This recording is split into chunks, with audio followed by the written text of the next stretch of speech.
Hey guys, welcome to MKH। I am Sneha Singathia और आज हम बीएड जो हमारा सेकेंड ईयर है उसका फोर्थ जो हमारा पेपर है अधिगम हेतु आकलन, उसकी यूनिट 5 हम करने वाले हैं। जैसा कि आपने प्रीवियस यूनिट्स में देखा कि अगर हम अति लघुतरात्मक प्रश्न करें तो वही दोनों क्वेश्चंस, ये दोनों क्वेश्चन के जो टाइप्स हैं, जितने भी हम क्वेश्चंस इसमें पढ़ते हैं वो क्वेश्चन हमारे निबंधात्मक प्रश्नों से कवर हो जाते हैं। तो हम ये प्रेफर करते हैं कि अगर हमारे पास टाइम कम है तो हम केवल निबंधात्मक प्रश्नों को अगर पढ़ लें तो छोटे क्वेश्चन आराम से उनमें से कवर हो जाते हैं। तो चलिए इस वीडियो के अंदर, जैसा कि वैसे हमने इससे पहले की वीडियो में लघुतरात्मक और अति लघुतरात्मक प्रश्न कर लिए हैं, लेकिन इस वीडियो के अंदर हम यूनिट 5 के निबंधात्मक प्रश्न करने वाले हैं। और अगर आप केवल निबंधात्मक प्रश्नों को देखकर जाते हैं तो आपके जो अति लघुतरात्मक और लघुतरात्मक प्रश्न हैं वो अपने आप उनमें से कवर हो जाते हैं। तो चलिए स्टार्ट करते हैं। आज यूनिट 5 जो है हमारी, उसके निबंधात्मक प्रश्न। तो यहाँ से हमारे निबंधात्मक प्रश्न स्टार्ट होते हैं। पहला निबंधात्मक प्रश्न है, प्रोजेक्ट का उपयोग किस प्रकार किया जाता है, वर्णन कीजिए। How should A project can be used. तो अलग अलग पाठ्य क्षेत्रों में छात्र छात्राओं के अधिगम का आकलन करने के लिए एक तकनीक या प्रविधि के रूप में हम प्रोजेक्ट कार्य का इस्तेमाल कर सकते हैं। तो इस उद्देश्य के संबंध में हमें यह जानना चाहिए कि विद्यार्थियों की द्वारा की गई प्रोजेक्टों या प्रोजेक्ट कार्य से क्या अभिप्राय, यानी प्रोजेक्ट होता क्या है।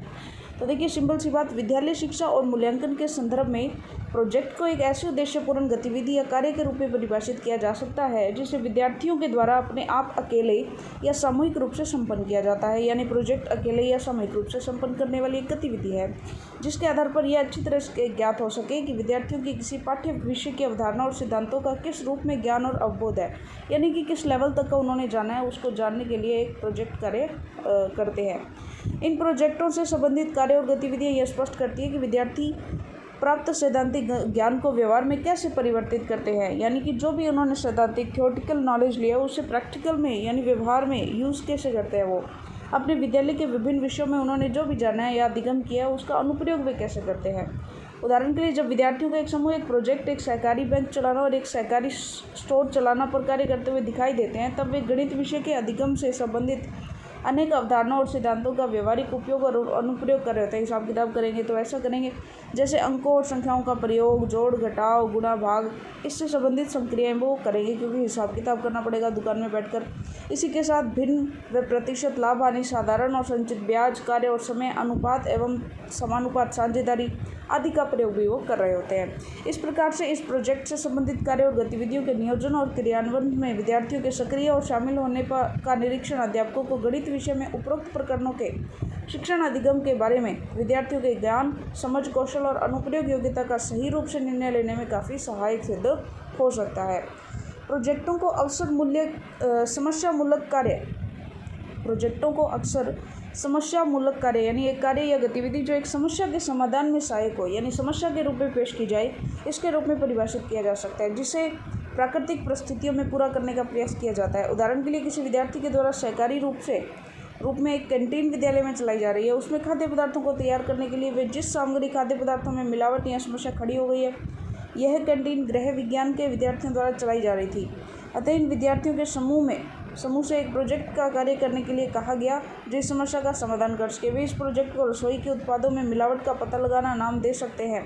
और इस प्रोजेक्ट का कार्य करते हुए विद्यार्थियों का परीक्षण हम उनको दैनिक इस्तेमाल के खाद्य पदार्थों में मिलावट का पता लगाना, प्रकरण के बारे में प्राप्त ज्ञान, समझ और अनुप्रयोग कौशलों का आकलन ठीक प्रकार से करने के उपयुक्त अवसर प्राप्त वो कर सकते हैं। सामूहिक प्रोजेक्ट पर कार्य करने के साथ साथ विद्यार्थियों में व्यक्तिगत यानी पर्सनल प्रोजेक्ट पर कार्य करने के लिए भी कहा जा सकता है। वे किसी स्वनिर्मित उपकरण या ऑपरेटर्स की प्रोजेक्ट पर कार्य कर सकते हैं। वे अपने दिन प्रतिदिन के कार्य में सहायक और अपने शिक्षण विषय में प्रयोग करने में सहायक अध्ययन करने के लिए कहा जा सकता है उनको, जिसके द्वारा वे अपने विषय तथा जीवन के उनके उपयोग से संबंधित विभिन्न अवधारणाओं को समझने के लिए उपयोगी पद्धतों और सूचनाओं को प्राप्त कर सकते हैं। उदाहरण के लिए, जब एक विद्यार्थी से एक ऐसे प्रोजेक्ट का कार्य करने को कहा जाता है जिससे उसके आसपास के पड़ोस से प्रदूषण के स्रोत के बारे में सूचना प्राप्त हो सकती है, तो किया गया यह कार्य और तैयार की गई रिपोर्ट से हमें विद्यार्थी को प्रदूषण और उसके कारण अवधारणा के बारे में प्राप्त ज्ञान, कितना उसने सीखा है, कितना क्या कुछ किया है, उसके बारे में उचित निष्कर्ष पर पहुँचने में काफ़ी सहायता मिल सकती है।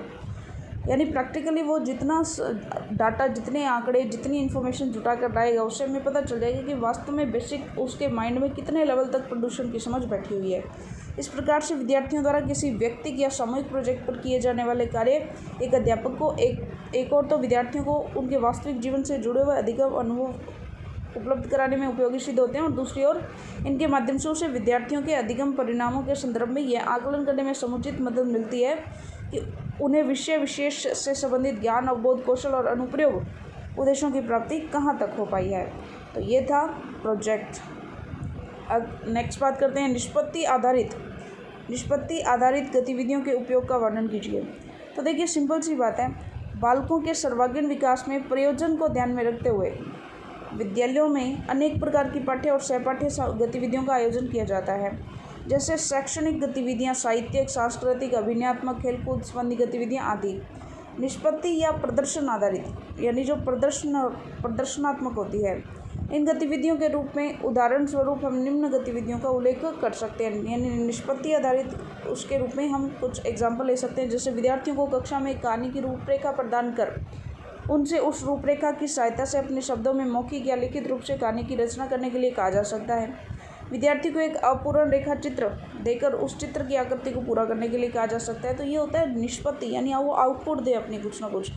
विद्यार्थियों को कुछ प्रदत्त प्रदान कर उनके आधार पर रेखागणित आकृतियों जैसे त्रिभुज, वृत्त, आयत, चतुर्भुज आदि को निर्मित करने के लिए कहा जा सकता है। भारतवर्ष का मानचित्र या अन्य किसी राज्य का मानचित्र बनाने और फिर उनमें उस राज्य की उपज, खनिज पदार्थ प्राप्ति के स्थान दिखाने के लिए कहा जा सकता है।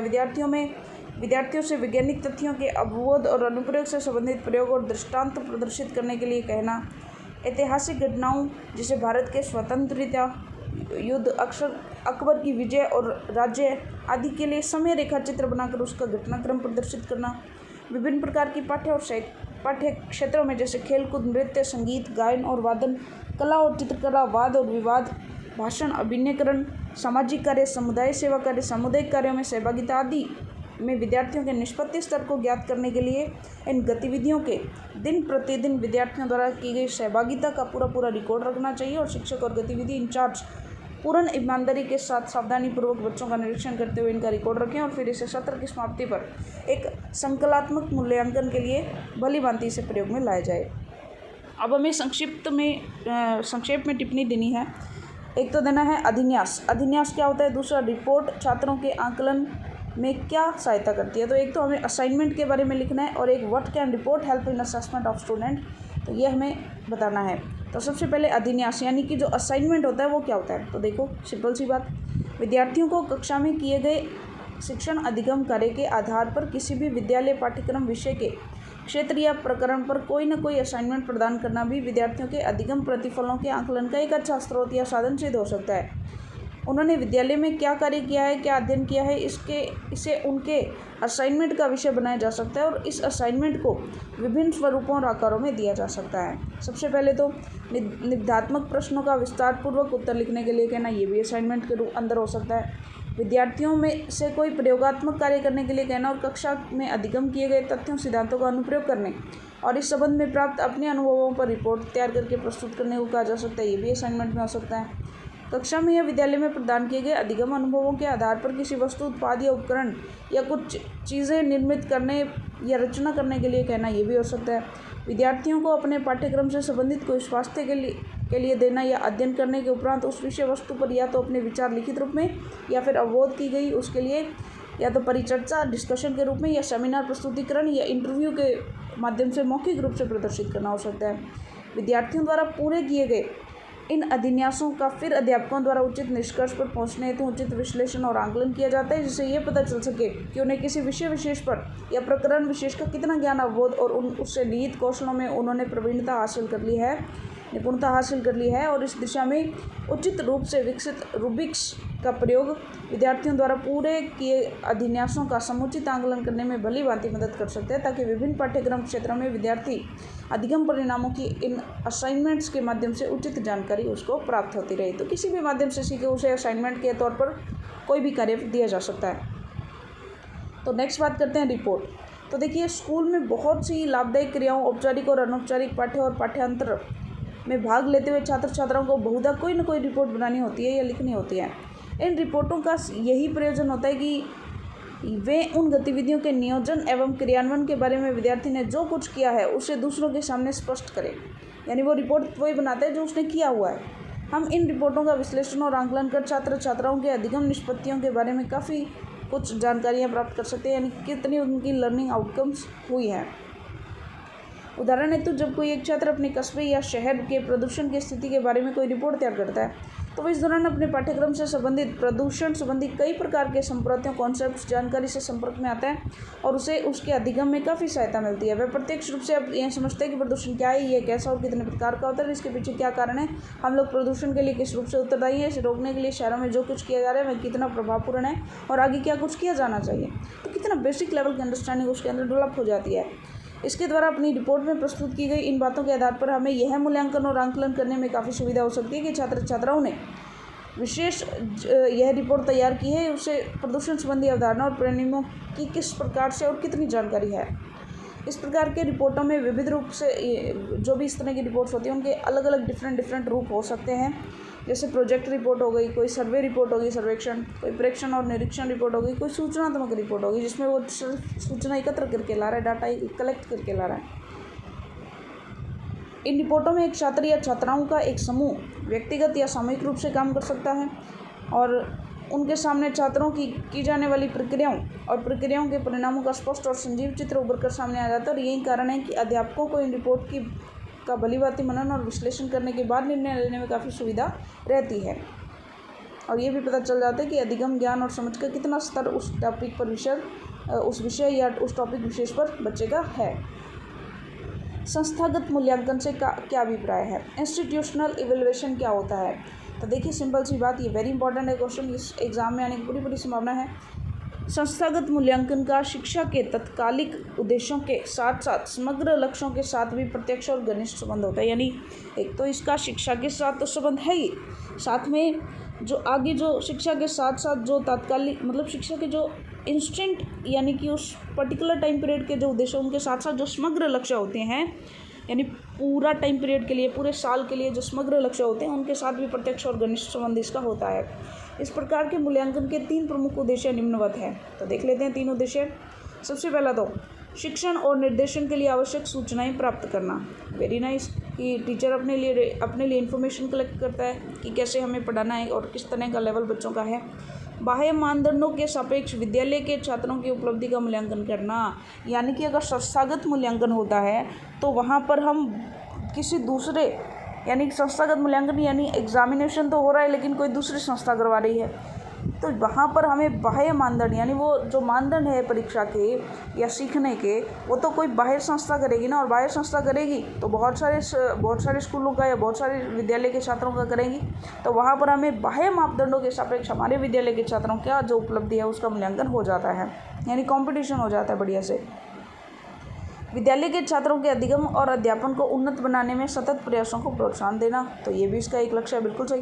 निस्संदेह संस्थागत मूल्यांकन एक अत्यंत आवश्यक और महत्वपूर्ण प्रक्रिया है। शिक्षा संस्थाओं के द्वारा नियोजित किए जाने वाले किसी अच्छे संस्थागत मूल्यांकन कार्यक्रम में निम्न विशेषताएं होनी चाहिए। संस्थागत मूल्यांकन में ये विशेषताएं होनी चाहिए। यह सहभागिता के आधार पर किया जाना चाहिए। किसी अच्छे संस्थागत मूल्यांकन कार्यक्रम में अध्यापक और छात्रों और अभिभावकों का पूर्ण सहयोग और समर्थन होना चाहिए, सभी की सहभागिता होनी चाहिए। दूसरा, संस्थागत मूल्यांकन कार्यक्रम विधिवत ढंग से किए सोच विचार के आधार पर सभी परिस्थितियों को ध्यान में रखकर सुनियोजित ढंग से तैयार किया जाना चाहिए।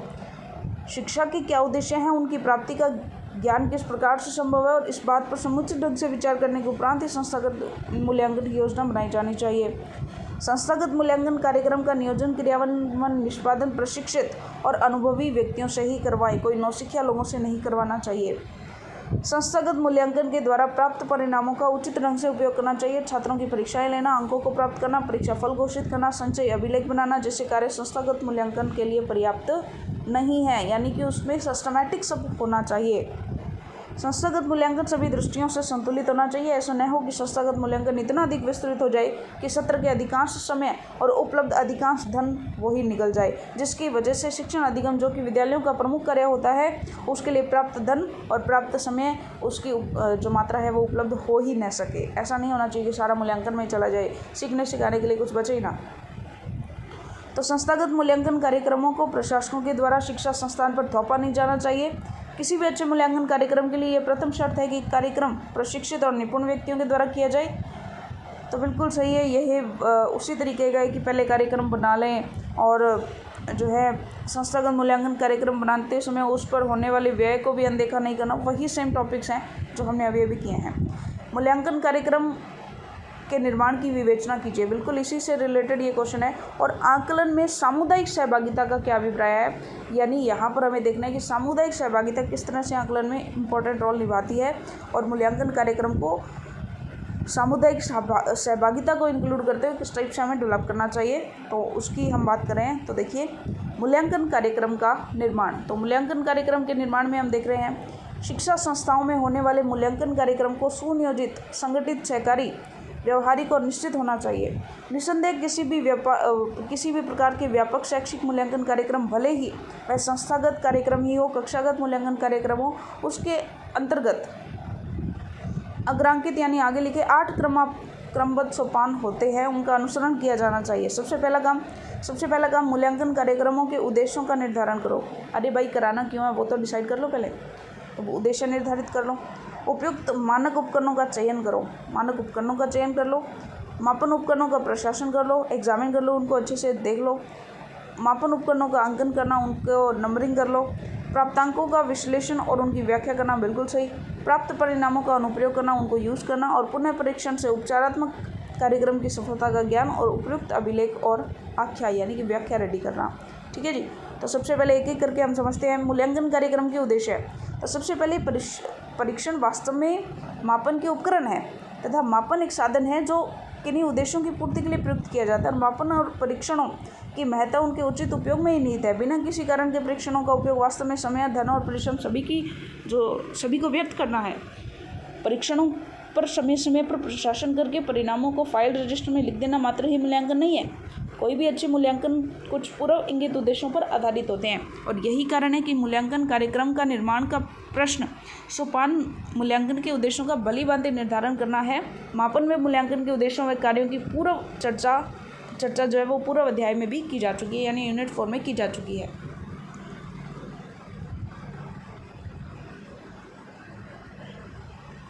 आगे देखिएगा, उपयुक्त मापन उपकरणों का चयन करना। छात्रों की उपलब्धि, दृष्टिकोण, अभिरुचि आदि का मापन करने के लिए अनेक प्रकार के मापन उपकरणों का प्रयोग किया जा सकता है। विभिन्न प्रकार के अध्यापक निर्मित परीक्षण, मानकीकृत परीक्षणों को मूल्यांकन कार्यक्रम में प्रयोग में लाया जा सकता है। अतः मूल्यांकन कार्यक्रम बनाते समय यह निर्णय लेना होता है कि उपलब्ध शास्त्रों परीक्षणों का प्रयोग किया जाएगा। परीक्षण के संबंध में उपलब्ध सूचनाओं के आधार पर अच्छे और उपयुक्त परीक्षणों का चयन किया जाता है। परीक्षण की सामान्य प्रकृति, परीक्षण की रचना संबंधी सूचना, परीक्षण की वैधता, विश्वसनीयता, मानक, प्रशासन, लागत और इससे संबंधित समीक्षाएं आदि कुछ ऐसी महत्वपूर्ण सूचनाएं हैं जिनको किसी परीक्षण का चयन करते समय ध्यान में रखा जाता है कि किस टाइप का एग्जामिनेशन हमें करवाना है। मापन उपकरणों का प्रशासन करना। मूल्यांकन के लिए उपयुक्त परीक्षणों का चयन करने के उपरांत परीक्षणों को छात्रों के ऊपर प्रशासित करने का प्रश्न आता है और परीक्षणों को समुचित ढंग से छात्रों पर प्रशासित करने की व्यवस्था की जानी चाहिए। उन अध्यापकों को जिनको परीक्षण का प्रशासन करना है अच्छी तरह से ट्रेनिंग दी जानी चाहिए।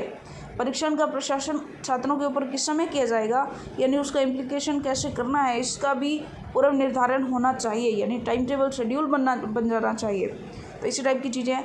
छोटी कक्षा में औपचारिक परीक्षण अपेक्षाकृत कम बार प्रशासित किए जाने चाहिए और परीक्षण के प्रशासन के लिए एक अच्छी योजना बनाई जानी चाहिए। ठीक है जी, तो ज़्यादा कुछ है नहीं इसमें। मानक उपकरणों का अंकन करना। तो देखिए परीक्षण के प्रशासन के पश्चात अगला कार्य होता है परीक्षणों का अंकन करना, यानी कि वस्तुनिष्ठ परीक्षणों का अंकन करना यानी कि उनको चेक करके मार्किंग करना। ठीक है, नंबर देना एक लिपकीय कार्य है, यानी कि एक लिपकीय यानी रिटर्न वर्क है।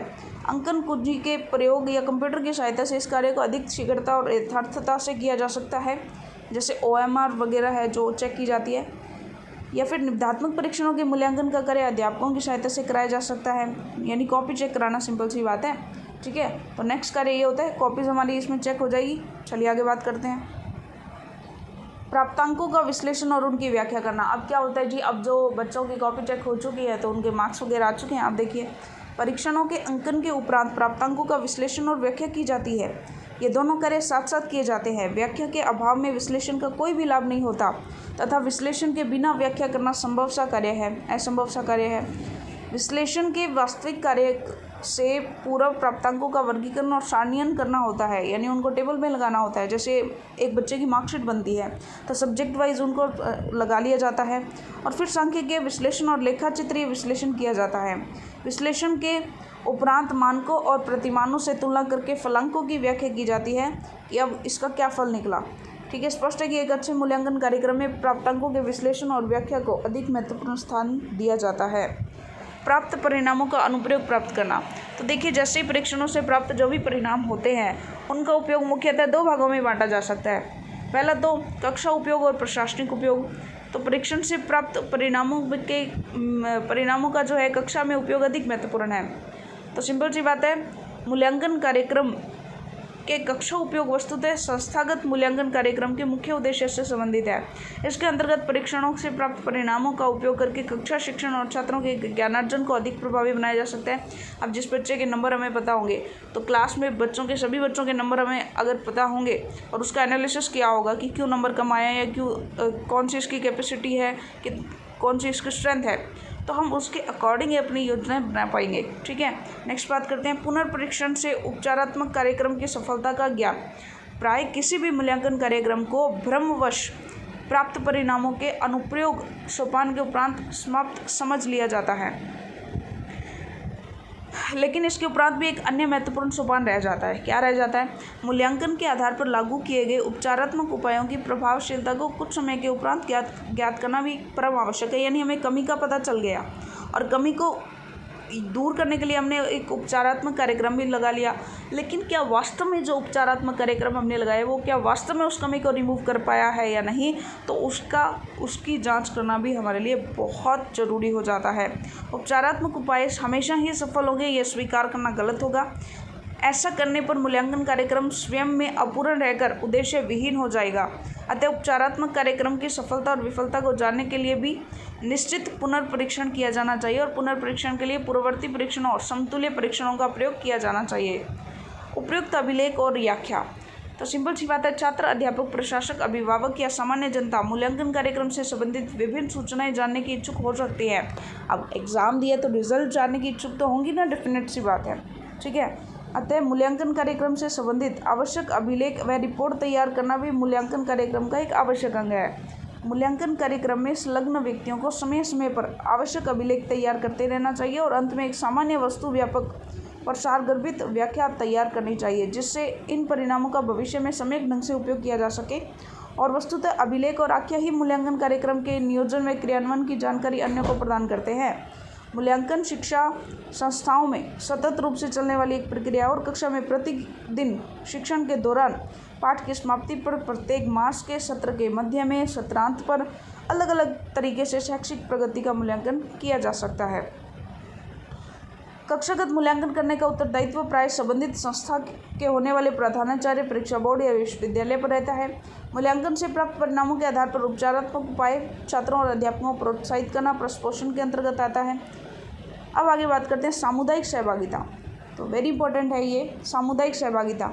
शिक्षा में समुदाय के लोगों की सक्रिय भागीदारी का नवाचारी प्रयोग किया जा रहा है। पहले शिक्षा के संचालन हेतु औपचारिक रूप से सिर्फ ग्राम शिक्षा समिति होती थी, जो प्राय निष्क्रिय रहती थी, लेकिन प्राथमिक शिक्षा में समुदाय की सक्रिय भागीदारी सुनिश्चित करने हेतु अनेक शासनादेश या विभागीय आदेश निकाले गए हैं, यानी निर्गत किए गए हैं, जिसके तहत ग्राम शिक्षा समितियों को अनेक दायित्व व तत्संबंधी अधिकार प्रदान किए गए। साथ ही प्रत्येक विद्यालय में अभिभावक शिक्षक संघ यानी पीटीए और माता शिक्षक संघ यानी कि एमटीए एक ब्लॉक स्तर की समिति बनाई गई है और शिक्षा सामुदायिक सहभागिता की सक्रिय हेतु विभिन्न स्तरों पर ग्राम संसाधन समूह, ब्लॉक संसाधन समूह, जिला संसाधन समूह का गठन किया गया है। अब शिक्षा व्यवस्था में संचालन का दायित्व केवल सरकार पर नहीं अगर पूरे समुदाय के लोगों पर भी डालकर नवाचार किया जा रहा है। अन्य शिक्षा प्रेमी नागरिकों को भी विद्यालय में सहयोग हेतु आमंत्रित किया जाता है। विद्यालय समुदाय एक लघु रूप होता है। हम यह कह सकते हैं कि इन लोगों में घनिष्ठ संबंध है, क्योंकि जहाँ एक और विद्यालय की स्थापना समुदाय के परिक्षेत्र में होती है, वहीं दूसरी ओर समुदाय विद्यालय की स्थापना अपनी प्रगति और विकास के लिए भी करता है। वास्तविकता यह है कि विद्यालय से संबंधित विभिन्न समस्याओं को सुलझाना तभी संभव है जब हम विद्यालय व समुदाय के घनिष्ठ संबंध जो है वो स्थापित नहीं करेंगे, तब तक शिक्षा प्रभावहीन और अप्राकृतिक बनी रहेगी। चलिए, हमारा अगला प्रश्न है, शिक्षक की व्यावसायिक वृद्धि का विकास करने के लिए कौन सी कुशलताओं का होना आवश्यक है? यानी कि शिक्षक की जो शिक्षक एक व्यावसायिक अभ्यासकर्ता भी है, स्पष्ट कीजिए। तो सिंपल सी बात है, इसके लिए देखिए क्या चीज़ है कि शिक्षा एक त्रिध्रुवीय प्रक्रिया के रूप में कार्य करती है और शिक्षक भी इस त्रिध्रुवीय प्रक्रिया का और स्वतंत्र चर है जो डिपेंड नहीं करता है किसी पर। दूसरे शब्दों में, शिक्षक अधिगम प्रक्रिया और शिक्षा व्यवस्था का संपूर्ण दायित्व जो है वो एक शिक्षक पर ही होता है। इसलिए शिक्षक की भूमिका को जो है महत्वपूर्ण स्वीकार किया गया है और व्यावसायिक अभ्यासकर्ता के रूप में एक अच्छा शिक्षक सदैव इस तथ्य की तलाश में रहता है कि वह किस प्रकार शिक्षण अधिगम प्रक्रिया को प्रभावी बनाने में समर्थ हो। इसके साथ साथ वह शिक्षा के निर्धारित लक्ष्यों और उद्देश्यों को प्राप्त करने में सहायक तथ्यों की तथा छात्रों के वर्गीकरण विकास में सहायक गतिविधियों की खोज में भी रहता है। शिक्षक द्वारा विभिन्न प्रयोग करके नवीन ज्ञान विषयक तथ्यों की खोज की जाती है तथा शिक्षा व्यवस्था द्वारा निर्धारित उद्देश्यों को प्राप्त करने का प्रयास किया जाता है। संसार कक्ष में आता है। देखिए, व्यावसायिक अभ्यासकर्ता के रूप में एक शिक्षक की अभ्यास क्रियाओं से संबंधित प्रमुख बिंदुओं का वर्णन निम्न रूप से किया जा सकता है।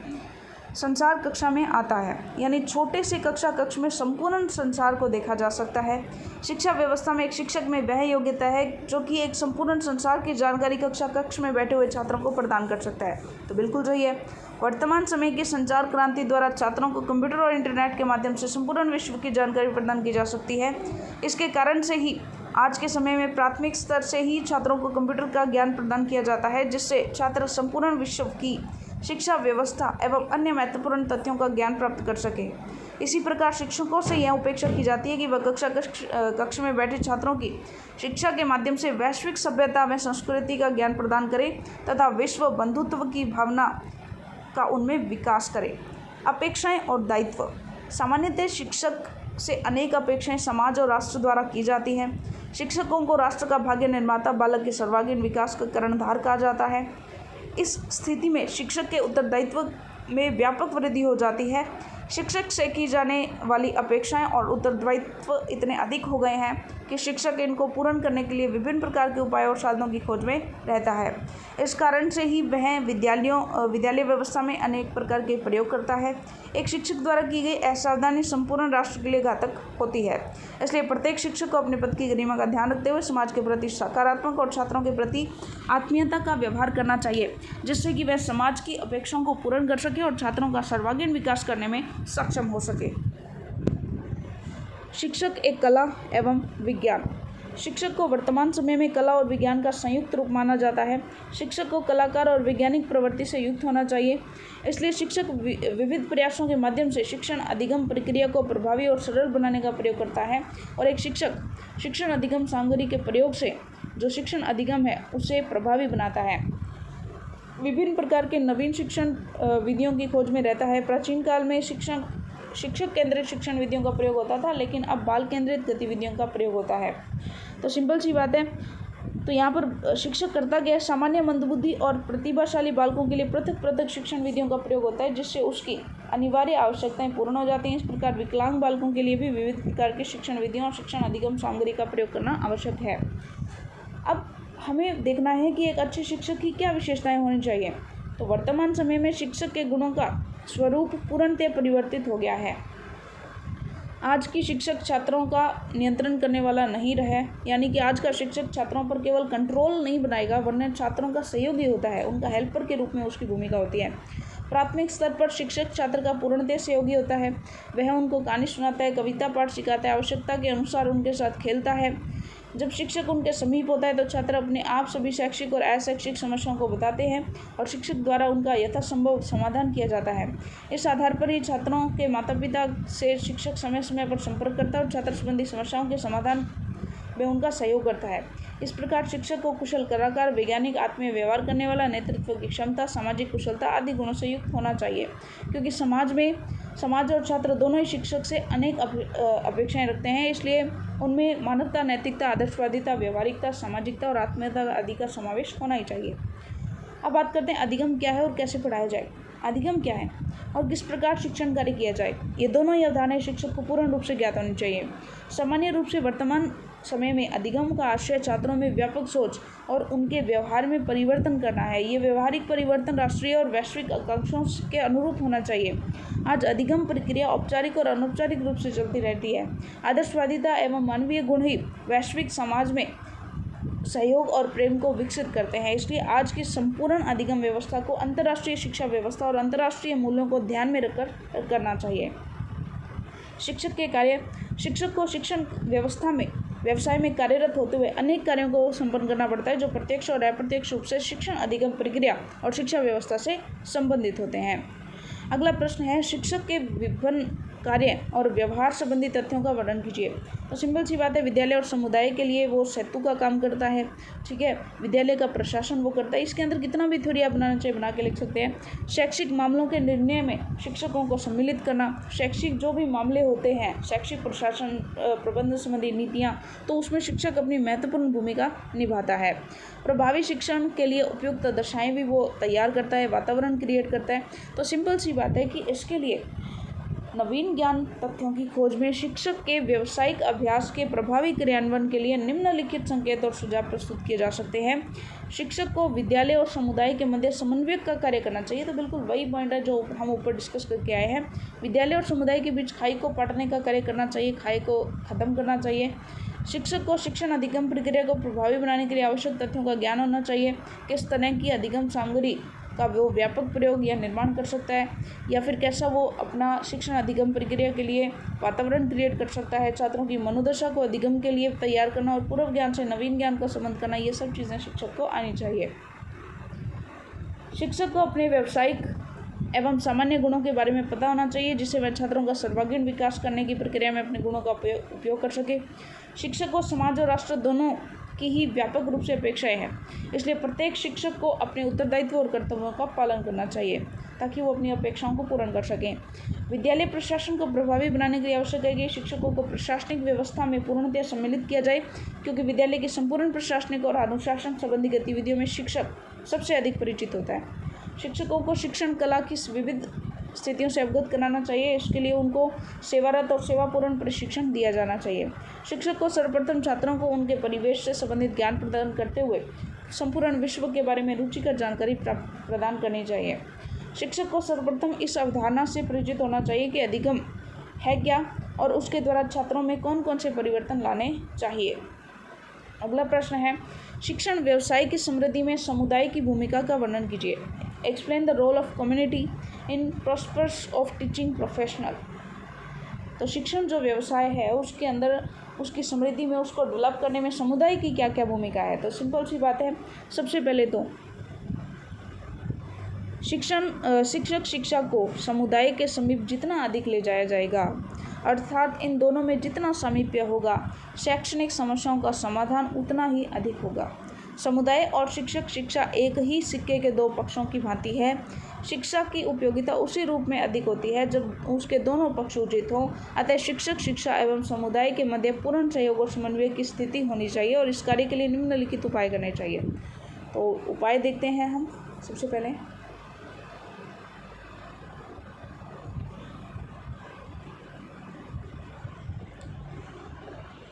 सबसे पहले तो मानवीय शैक्षिक स्रोतों का सर्वेक्षण। देखिए, जितने भी हमारे पास मानवीय स्रोत हैं उनका हमें सर्वेक्षण करना चाहिए, उनकी सहभागिता को डिस्कस करना चाहिए। इससे समुदाय के व्यक्तियों को भी शिक्षक शिक्षा के महत्व और उपयोगिता का ज्ञान होता है और अपनी सहभागिता होने से शिक्षक शिक्षा से उन्हें लगाव उत्पन्न होता है। जागरूकता का विकास हमें करना चाहिए। छात्र अध्यापकों का यह दायित्व है कि वह समाज में जाकर शिक्षा के उद्देश्य और महत्व को जन जन तक पहुँचाए। भौतिक स्रोतों का सर्वेक्षण करना। समुदाय में उपलब्ध अनेक प्रकार के भौतिक संसाधनों का सर्वेक्षण करके उसकी उपयोगिता और महत्व के बारे में जनसामान्य को बताया जाए। उदाहरण के लिए बैंक डाकघर की संपूर्ण कार्यप्रणाली और उनकी उपयोगिता को समाज के व्यक्तियों को समझाया जाए। इससे समुदाय और छात्राध्यापक एक दूसरे के समीप आएंगे, अर्थात शिक्षक शिक्षा एवं समुदाय के मध्य की दूरी कम होगी। शैक्षिक कार्यक्रम, समुदाय के मध्य जाकर शैक्षिक कार्यक्रमों का आयोजन किया जाना चाहिए।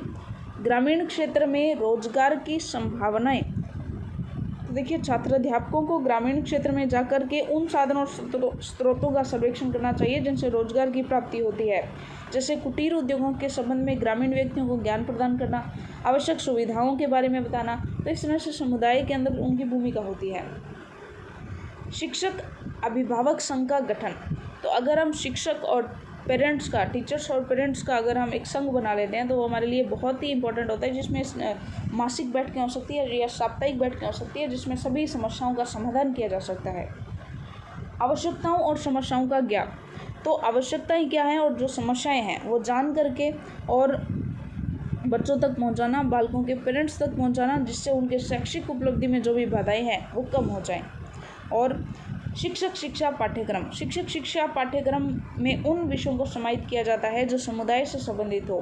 तो समुदाय से संबंधित कुछ 20% जो टाइम है वो कम से कम वो समुदाय के लिए लगाए। कार्यानुभव संबंधी कार्यक्रम माफ़ कीजिएगा, इस प्रकार के कार्यक्रमों से छात्रों में विशेष प्रकार के कौशलों में वृद्धि होती है तथा समाज में व्यक्तियों को भी यह अनुभव होता है कि शिक्षा के क्षेत्र में उनकी सहभागिता है। जैसे बढ़ई, दर्जी और अन्य दक्षताओं से युक्त व्यक्तियों को समय समय पर विद्यालय में आमंत्रित करके उनकी कला का प्रदर्शन करवाया जाना चाहिए। तो कार्यानुभव संबंधी कार्यक्रम भी हो सकते हैं।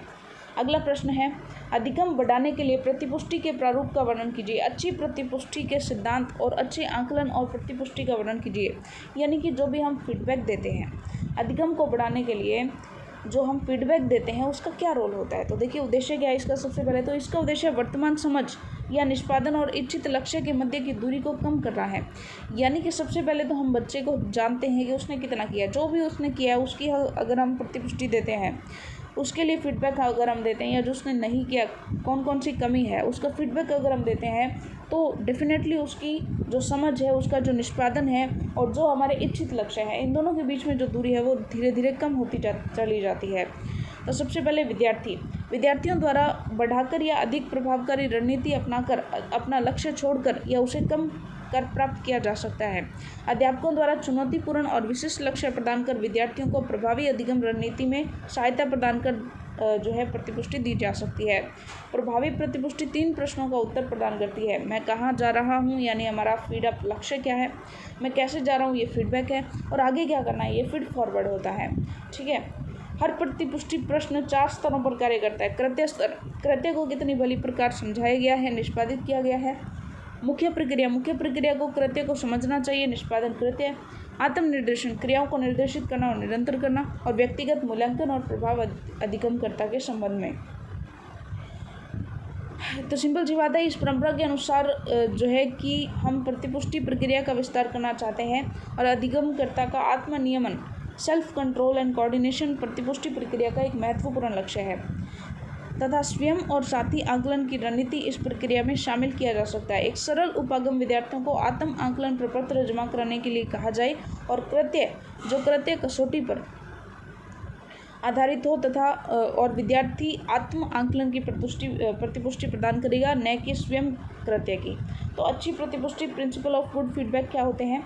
आकलन कार्य के लक्ष्य से संबंध में वार्ता को बढ़ावा देना, प्रतिपुष्टि के निर्देशात्मक पक्ष पर बल देना और केवल सुधारात्मक आयाम को ही अवधान में रखना। फीड फॉरवर्ड देने की याद रखिए। विद्यार्थियों को यह बताइए कि सोचें कि उसका निष्पादन उसके लक्ष्य के निकट ले जाएं। आकलन कार्य के लक्ष्यों को स्पष्ट करिए और प्रतिपुष्टि का प्रयोग विद्यार्थियों के निष्पादन को निर्देशित आकलन लक्ष्यों से संबंधित करिए। विद्यार्थियों को कार्य की कसौटी को समझने के लिए व्यवहारिक जो है प्रयास और चर्चा में व्यस्त रखें। विद्यार्थियों को प्रतिपुष्टि के उद्देश्य के संबंध में वार्ता में व्यस्त रखें। अच्छा आकलन और गुड असेसमेंट एंड फीडबैक की ये कुछ जो है चीज़ें हैं कि अधिगम पर प्रतिबिंब और आत्म आकलन के विकास को सुविधा प्रदान करिए। प्रतिपुष्टि पर क्रियान्वयन का अवसर प्रदान करिए। उच्च कोटि की गुणात्मक प्रतिपुष्टि सूचना प्रदान करिए ताकि उनका जो है आत्म सुधार में उनको हेल्प मिल सके। शिक्षकों को उनके शिक्षण को सुधारने में सहायक सूचना प्रदान करें। इस तथ्य से आश्वस्त हो जाइए कि योगात्मक आकलन पर अधिगम पर सकारात्मक प्रभाव पड़े। साथी और अध्यापक विद्यार्थी के स्वयं अंत्यक्रिया और वार्ता के अधिगम के चहुओं और प्रोत्साहित करिए। चुनौतीपूर्ण अधिगम कार्यों पर समय और प्रयास को प्रोत्साहित करिए। विषय विधि कसौटी महत्व और आकलन के संबंध में चयन के अवसर दें। इसे स्पष्ट करने में सहायता करें कि उत्तम निष्पादन क्या है। अधिगम समूह और समुदाय के विकास को सहायता दें। पोर्टफोलियो द्वारा कैसे जो है व्यक्ति का आकलन होता है। पोर्टफोलियो होता है उसका जो है पूरा डेकोरम तैयार करना, यानी कि पूरा उसके बारे में जो साक्ष्य है, जो भी उसने मतलब उपलब्धियाँ हासिल की है, उनका वर्णन जो होता है वो पोर्टफोलियो होता है। तो पोर्टफोलियो के माध्यम से हम किस प्रकार से व्यक्ति का आकलन कर सकते हैं, तो ये आप पढ़ सकते हैं। इसी के माध्यम से कुछ और प्रश्न है। सेमिनार जो है सेमिनार क्या होता है, इस पर विस्तृत रूपरेखा जो है, तो इसे आप अच्छे से रीड आउट कर सकते हैं, स्क्रीनशॉट भी इसका ले सकते हैं। चलिए, मुझे लगता है कि इनफ क्वेश्चंस इसके हो चुके हैं और इतने ही क्वेश्चंस आपके जो है एग्ज़ाम के लिए आपके इनफ होंगे और आपको शब्दों की कोई भी कमी नहीं रहेगी। आप इन्हें और भी रीड आउट कर सकते हैं, पूरी PDF आपके सामने है।